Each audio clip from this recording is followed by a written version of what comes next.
اللہ نے فجر میں جاگنے کا حکم کیوں دیا ہے؟ سائنسدانوں کی یہ باتیں آپ کو ہلاک کر رکھ دیں گی۔ سائنسدانوں نے فجر کی نماز کے وقت پر ریسرچ کی تو اس وقت جاگنے سے کیا ہوتا ہے، تو تحقیق میں جو معلوم ہوا سن کر آپ کبھی فجر کی نماز نہیں چھوڑیں گے۔ اور حضور صلی اللہ علیہ وآلہ وسلم نے کیوں فرمایا تھا؟ بسم اللہ الرحمن الرحیم۔ ایک حیرت انگیز اور سبق آموز واقعہ۔ ابن عقیل اپنا واقعہ لکھتے ہیں کہ میں بہت ہی زیادہ غریب آدمی تھا۔ ایک مرتبہ میں نے طواف کرتے ہوئے ایک ہار دیکھا جو بڑا قیمتی تھا۔ میں نے وہ ہار اٹھا لیا۔ میرا نفس چاہتا تھا کہ میں اسے چھپا لوں، لیکن میرا دل کہتا تھا ہرگز نہیں، یہ چوری ہے، بلکہ دیانتداری کا تقاضا یہ ہے کہ اس ہار کو اس کے مالک تک پہنچایا جائے۔ چنانچہ مطاف میں کھڑے ہو کر میں نے اعلان کر دیا کہ اگر کسی کا ہار کھو گیا ہے تو آ کر مجھ سے لے لے۔ ایک نبینا آدمی آ گیا اور کہا کہ یہ میرا ہار ہے اور میرے تھیلے سے گرا ہے۔ میرے نفس نے مجھے اور ملامت کر دیا کہ ہار تو تھا بھی کسی نبینا کا، اس کا کسی کو کیا پتہ چلنا تھا، چھپا لیتے۔ مگر میں نے ہار اس بزرگ نبینا کو دے دیا۔ وہ دعائیں دیتا ہوا واپس چلا گیا۔ میں اللہ سے روز روزی کی دعا کیا کرتا تھا کہ اللہ میرے لیے روزی کا انتظام کر دے۔ اللہ کی شان دیکھے کہ میں مکہ سے حلا آ گیا، یہ ایک شہر کا نام ہے۔ وہاں ایک مسجد میں گیا تو پتہ چلا کہ وہاں کے امام صاحب فوت ہو گئے ہیں۔ لوگوں نے مجھے کہا کہ آپ آگے ہو کر نماز پڑھا دیں۔ میں نے جب نماز پڑھائی تو لوگوں کو میری نماز اچھی لگی۔ وہ مجھے کہنے لگے تم جہاں امام کیوں نہیں بن جاتے؟ میں نے کہا چلیں ٹھیک ہے۔ میں نے وہاں امامت کے فرائض ادا کرنے شروع کیے۔ تھوڑے دنوں بعد پتہ چلا کہ وفات شدہ امام صاحب کی ایک جوان سال بیٹی بھی تھی۔ امام صاحب وصیت کر گئے تھے کہ اس کی شادی کسی نیک اور اللہ والے بندے سے کرانی ہے۔ مقتدی لوگوں نے کہا کہ اگر آپ چاہیں ہم آپ کا نکاح اس سے کرا دیں گے۔ میں نے کہا جیسے آپ لوگوں کی مرضی۔ چنانچہ ہم دونوں کی شادی ہو گئی۔ شادی کے کچھ ماہ بعد میں نے ایک دن بیوی کے گلے میں وہی ہار دیکھا جو میں نے طواف میں اس بوڑھے کو واپس کر دیا تھا۔ میں نے اس سے حیرانی سے پوچھا یہ ہار کس کا ہے اور تیرے پاس کیسے آیا؟ یہ ہار میرے ابو نے مجھے دیا ہے۔ تب مجھے علم ہوا کہ امام صاحب وہی تھے جس کو میں نے طواف میں ہار لوٹایا تھا۔ میں نے بیوی سے کہا کہ یہ ہار ان سے گر گیا تھا اور میں نے ہی لوٹایا تھا۔ میری بیوی یہ سن کر خوشی سے اچھل پڑی اور کہا آپ دونوں کی دعائیں قبول ہوئی ہیں۔ میں نے کہا وہ کیسے؟ اس نے کہا آپ کی دعا تو اس طرح قبول ہوئی کہ اللہ نے آپ کو گھر دیا، گھر والی دی، رزق دیا، اور میری ابو کی دعا اس طرح قبول ہوئی کہ جب وہ واپس آئے تو میرے لیے دعا کی کہ یا اللہ جس آمین انسان نے میرا ہار لوٹا کر مجھے دیا، اس طرح کے نوجوان کا رشتہ میری بیٹی کے لیے بھیج دے۔ یوں اللہ ذوالجلال والاکرام نے آپ دونوں کی دعا قبول کی۔ مخلص انسان کا کام اللہ ذوالجلال والاکرام کبھی رکنے نہیں دیتا، اٹکنے نہیں دیتا۔ اللہ کے احکام کو بجا لانے اور ممنوعات سے اجتناب برتنے کا نام بندگی و عبادت ہے۔ اسلام کے نزدیک عبادت کا مفہوم نہایت وسیع ہے۔ اسلام کا مطالبہ ہے کہ انسان کی پوری زندگی عبادت سے عبارت ہو۔ وہ اس طرح زندگی بسر کرے کہ اس کا ہر کام عبادت میں شمار ہو، اور اس کا واحد طریقہ یہی ہے کہ وہ اللہ کے بتائے ہوئے طریقے کے مطابق زندگی گزارے۔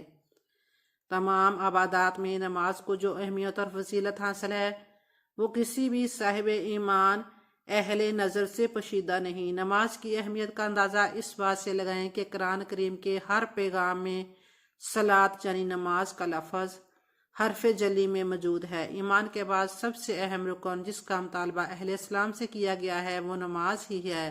نماز مسلمانوں کی دینی پہچان اور امتیازی نشان ہے۔ یہی وجہ ہے کہ قرآن و حدیث میں اس کی ادائیگی پر بہت زیادہ زور اور ترک پر وعید موجود ہے۔ بافرمان نبوی صلی اللہ علیہ وسلم نماز کی دین میں وہی اہمیت ہے جو انسانی جسم میں سر کی ہے۔ مومن اور کافر کے درمیان امتیاز کرنے والی چیز نماز ہے، لہذا جس نے اسے چھوڑ دیا اس نے کفر کیا۔ اس وعید سے اندازہ لگایا جا سکتا ہے کہ اسلام میں نماز کی اہمیت کیا ہے۔ جو چیز جس قدر اہم اور ضروری ہوتی ہے اس کی بجا آوری پر اجر و ثواب بھی اسی قدر زیادہ ملتا ہے۔ چنانچہ نماز کا ثواب بھی اس قدر ہے کہ انسان اس کا تصور نہیں کر سکتا۔ چنانچہ